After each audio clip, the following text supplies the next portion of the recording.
the sound of trickling water, was my peace. Every morning before work, I'd step out onto the deck, coffee in hand, and watch my koi glide beneath the surface of the small pond I'd built myself. It wasn't fancy, just a quiet corner of calm in our HOA community where everyone seemed obsessed with hedges, matching mailboxes, and gossip. Then Karen moved in next door. You could spot her a mile away, a pastel tracksuit, sunglasses the size of her ego, and a clipboard she seemed surgically attached to. She introduced herself on day one by saying, "Hi, I'm Karen, the new HOA enforcement liaison. Not neighbor, not resident, enforcement liaison." I smiled anyway.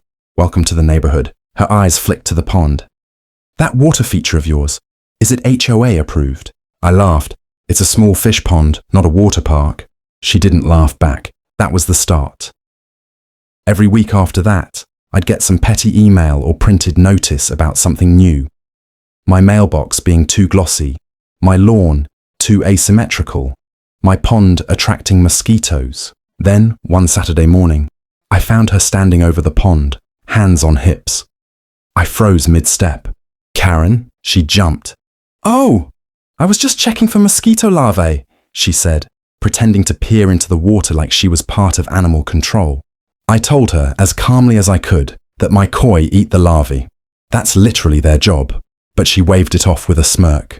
"Well, the HOA doesn't allow standing water deeper than 6 inches. It's a breeding ground for disease." My patience thinned. "It's a koi pond, Karen. It's filtered and aerated." She gave a tight smile. "We'll see what the board says." Over the next few days, I noticed strange things. The water in the pond had a cloudy tint. The fish weren't swimming as much. At first, I thought maybe it was the heat, until I found a white powdery residue floating near the pump. That night, I checked my security camera footage, and there she was, Karen, in her pink robe, sprinkling something into the pond under the glow of her garden lights. My stomach dropped. I didn't even know what to think. Disbelief, anger, shock, it all mixed into one cold pit in my chest. I called animal control, then the HOA president. The next morning, Karen was outside again, walking her Pomeranian, pretending like nothing had happened. But by sunset, that little dog wasn't looking so good. By morning, the neighborhood was buzzing, not with mosquitoes, but with whispers. Karen's dog, Cupcake, was sick, real sick. I watched from my porch as she stood outside her yard, phone glued to her ear, her usual superiority melting into panic. Cupcake was lying on the grass, trembling, her fur damp around her mouth. Karen kept shouting into the phone, "She was fine last night, perfectly fine." I couldn't look away. A part of me, the decent part, felt bad. The other part couldn't ignore the bitter irony. An hour later, animal control and a vet van pulled up. I saw them take Cupcake away in a carrier. Karen followed in her car, sunglasses hiding her eyes, but I caught the trembling in her hand as she turned the key. That evening, I was in the backyard testing the pond water. The test strip turned a faint purple, traces of something chemical, maybe detergent or pesticide. I sat back, staring at the little fish gliding beneath the surface, feeling that tight mix of rage and disbelief all over again. I heard footsteps. Karen's voice cut through the quiet. "You!" I turned. She stood by the fence, face flushed and tear-streaked. "My dog's in the hospital. The vet says she's been poisoned." I held her gaze. "That's terrible, Karen." "Don't you dare act innocent," she snapped. "You're the only one around here with weird chemicals. That fish water of yours probably leaked or something." I almost laughed. "You think my koi pond poisoned your dog?" She jabbed a finger at me. "You're jealous. Everyone loves Cupcake, and you're just bitter because the HOA finally started listening to me." It took everything not to lose it right there.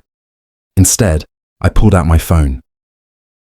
"You might want to watch this before you accuse me of anything." I hit play. The security footage rolled, grainy but clear. Karen late at night, leaning over my pond with a bucket, sprinkling, stirring. Her face went pale. That's not... "Oh, it's you, all right." I stepped closer. "And guess what, Karen? The runoff from your backyard drains straight toward your water bowl area." She froze, realizing what that meant. Her eyes darted, searching for an escape, for a lie that would make it all go away. But before she could speak, her phone rang. The same vet clinic number flashing across the screen. She stared at it, trembling. Then without a word, she answered. The silence that followed was long and cold. Finally, she whispered. She didn't make it. Her knees buckled. I didn't sleep that night. Every time I closed my eyes, I saw Karen's face. That moment when she realized what she'd done. As much as I despised her for poisoning my pond, part of me couldn't help but feel unsettled.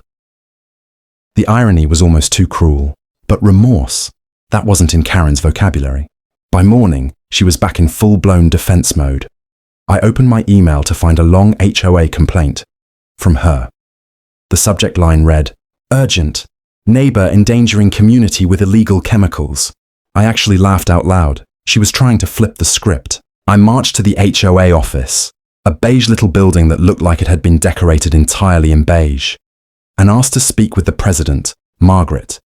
She was a calm, older woman who'd dealt with Karen's chaos before.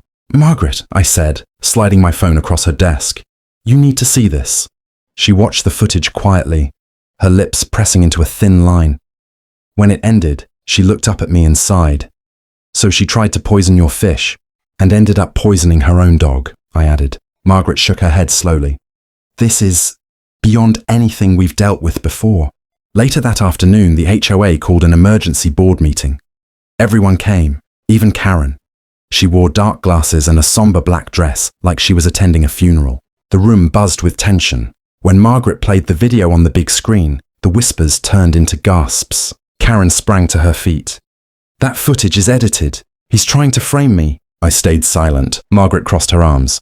"Karen, the timestamps match your streetlights turning on at 9:42 p.m. That's you." Karen's face twitched. "I was watering his plants. He asked me to." The room broke into awkward laughter. Margaret sighed, rubbing her temples. "Karen, you violated at least 5 HOA codes, trespassed, and potentially committed animal cruelty. The board is suspending your HOA privileges pending investigation." Karen's jaw dropped. "You can't suspend me. I am the HOA." Margaret's tone was flat. "Not anymore." Karen stormed out, her heels clacking like gunshots down the hall. For the first time in months, I felt lighter. I went home, fed my koi, and watched the sun dip below the fence line. But later that night, I noticed something odd. A shadow near the pond. Too tall to be a raccoon. Too still to be a tree. I grabbed a flashlight and stepped outside. The beam cut through the dark, and there she was, Karen, standing by the pond again. Her eyes were glassy, her hands trembling. "You ruined my life," she whispered. The beam from my flashlight hit her face, pale, streaked with tears, but still burning with that same wild stubbornness. She stood there, barefoot this time, her black dress clinging to her knees, staring into the pond like it had personally betrayed her. "Karen," I said slowly, keeping my voice even. "You shouldn't be here." She didn't look up. "I just wanted to fix it," she whispered. "I thought if I cleaned it, maybe it'd make things right." I took a careful step closer. "Karen, you trespassed. Again, you need to leave." Her head snapped up, eyes flashing. "You don't get it. Everyone hates me now. My dog's gone. The HOA kicked me out, and it's all because of you." I felt something tighten in my chest. "Karen, you did this to yourself." For a moment, neither of us spoke. The only sound was the soft hum of the pond filter and the croak of a distant frog. Then she reached into her bag and pulled out a half-empty bottle, the same brand of weed killer I'd seen in the footage. My stomach dropped. "Stop," I said quickly. "Put it down." She stared at the label, voice trembling. "I didn't even mean to hurt them. I just wanted you to take that stupid pond down." Karen listened to me, but her grip slipped. The bottle tumbled, splashing into the water. I lunged forward, grabbing it before the contents spilled further. She gasped, realizing what she'd done, and stumbled back. "Oh my God, I didn't..." "Enough!" My voice came out sharper than I intended. "This ends tonight." I pulled out my phone and dialed 911. She didn't resist this time. She just sat down on the grass, shaking, staring blankly at the fish moving beneath the surface. When the police arrived, they spoke to her gently, like she was fragile glass about to shatter.